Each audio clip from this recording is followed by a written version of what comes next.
శ్రీ విష్ణు సహస్రనామ స్తోత్రం 84వ శ్లోకం. శుభాంగో లోకసారంగః స్తుతంతుస్తంతువర్ధనః ఇంద్రకర్మా మహాకర్మా కృతకర్మా కృతాగమః. శుభాంగో లోకసారంగః.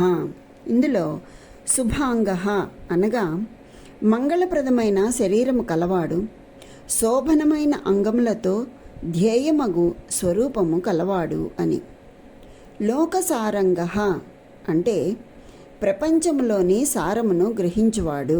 ఇందులో సారంగః అంటే తేనెటీగ అనగా ప్రపంచంలోని సారమును గ్రహించువాడు అని. అంతేకాదు, లోకసారమైన ప్రణవము ద్వారా తెలియబడువాడు అంటే జనులలో భక్తిని గ్రోలువాడు అని. స్తుతంతుః అంటే శోభనమైన విశాల ప్రపంచము తనదిగా కలవాడు. తంతువర్ధనః అనగా సంసార బంధములు అనడి తీగలచే జనులను బంధించువాడు అని. అంతేకాదు, జనులకు తన మాయచే సంసార బంధనములను పెంచువాడు అని. ఇంద్రకర్మ అనగా దేవేంద్రుని రూపమున కర్మలు చేయువాడు, ఐశ్వర్య కర్మలు చేయువాడు. దేవేంద్రుని రూపమున యజ్ఞములలో హవిస్సులను ఆరగించువాడు అని. మహాకర్మ అనగా తన గొప్ప కర్మలచే పంచభూతములను జగత్తును సృష్టించినవాడు.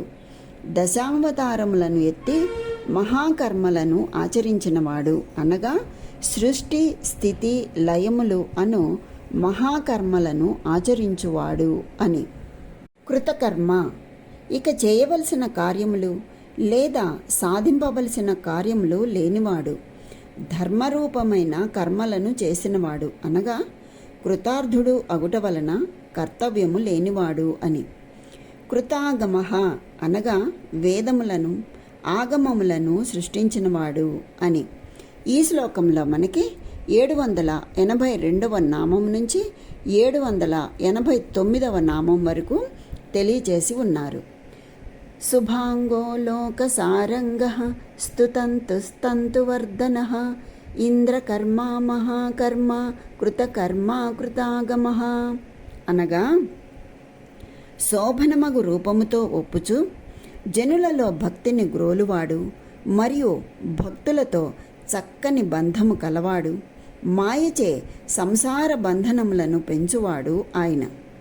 దేవేంద్రుని రూపమున హవిస్సులను ఆరగించువాడు, దశావతారములను ఎత్తి మహాకర్మలను ఆచరించినవాడు, ఇక సాధింపవలసిన కార్యములు లేనివాడు మరియు ఆగమములను సృష్టించినవాడు ఆయనే.